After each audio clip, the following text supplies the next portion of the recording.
to the Recovery Channel. I'm Brian Ariel, Treatment Director of the Outpatient Recovery Program at Applied Care Services. Today we're going to go over 10 coping skills for addiction and recovery. And you're going to say, oh wow, how many skills are there? Well, there's a lot, but we're just going to do 10. Because we know addiction is hard, and it's not something you can just snap your fingers and then decide that you're in recovery. It takes time, it takes hard work, and it takes dedication. So the first thing we're going to say today is be honest. Be honest with yourself and be honest with others. Be honest in sharing your hopes, your dreams, your struggles. Be honest with everyone around you. Not in a weird way, but just be honest. If you're struggling, then say, hey man, I'm struggling today and I don't know what to do. Be honest. Because it's so much in our life with addiction, we lie. Addiction is based in lying. We lie to ourselves, we lie to our friends, we hide what we're doing, we almost lead a double life. And that can be stressful and that can be very hard to keep straight, especially when we're lying to cover another lie. And you know the old adage, you tell one lie that leads to another lie. Pretty soon you don't know which lie you need to tell in order to cover for yourself. So, number one, be honest. Quit lying. Be honest with yourself, be honest with others.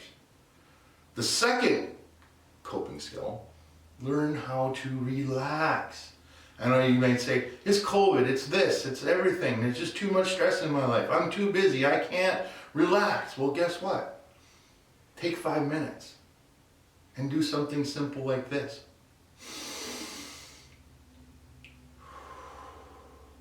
Yeah, it's as simple as that. Take a few minutes and take a breath. Breathing will help you relax. Take 5 minutes and enjoy nature. Look at a picture.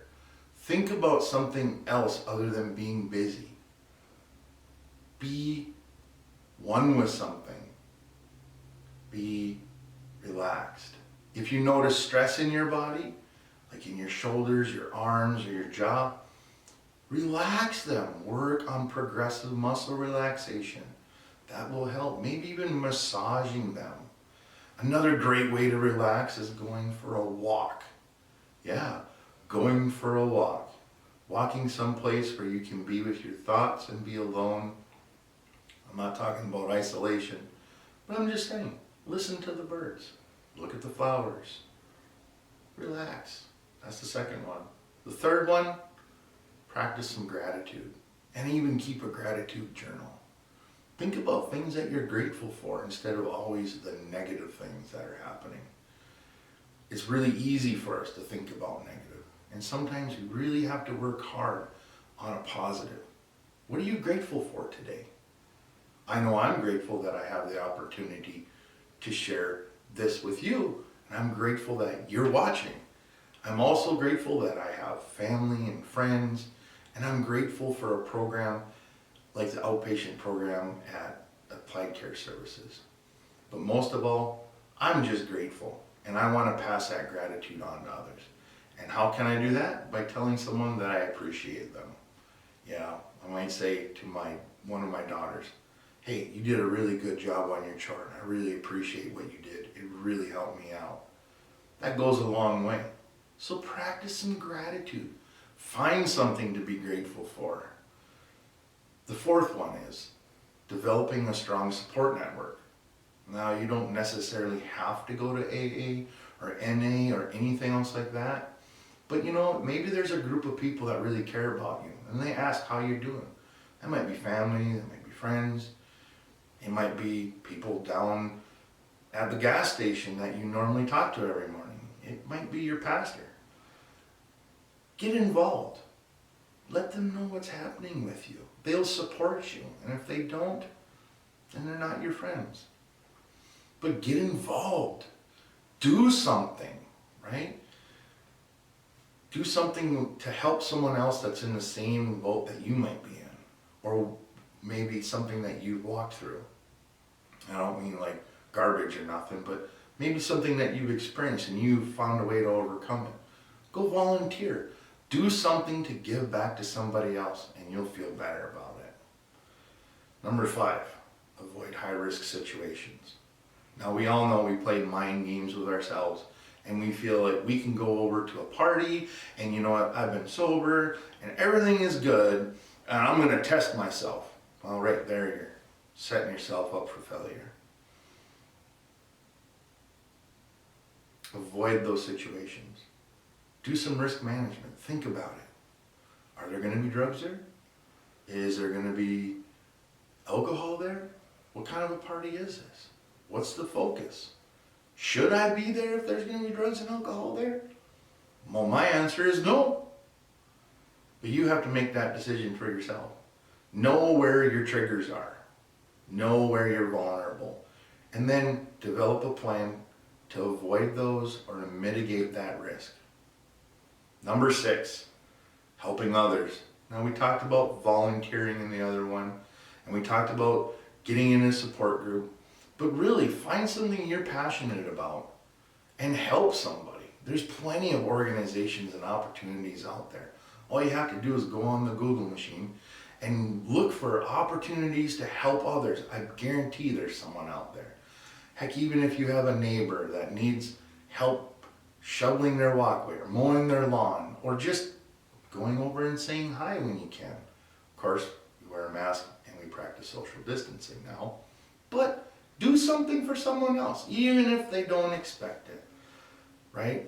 Step out of yourself. Be kind to others, and you'll in turn be kind to yourself. Exercise. Number 7, exercise. This is the one that most people struggle with. You want me to exercise. And I guess it's statistically proven that during the new year, gym memberships just go up, but then shortly after that, people don't go and use them. And I'm not saying you have to go out and work out like Arnold Schwarzenegger or any of the MMA guys, but it's as simple as just taking a walk. It's just as simple as taking 30 minutes out of your day and walking, or playing something like a video game, like on your Oculus, or something with movement. Do something to get your heart rate moving so then you can help relieve your stress and feel better. Number 8, work with a sponsor or find a support group. Now that can mean going to AA, NA, or maybe you go to your church and go to a Bible study, or you find another kind of support group that might help you. It's up to you. It's freedom of choice, obviously. But find something and someone to be involved with. Accountability is really important.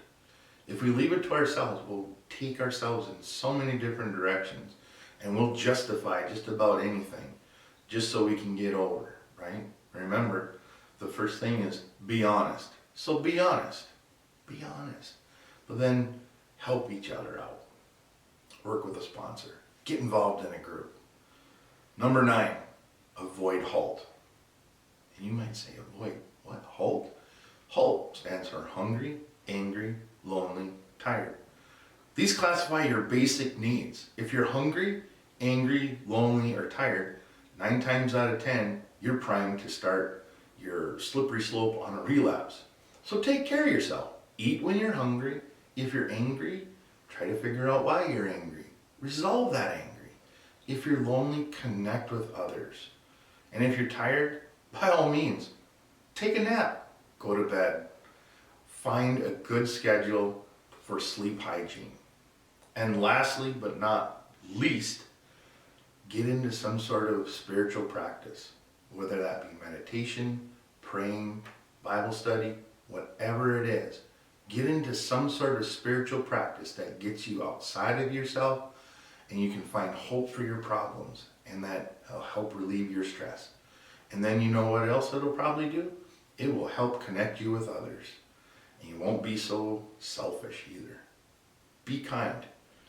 This is Brian Ario, Treatment Director, the Outpatient Program at ACS. Be well, be kind.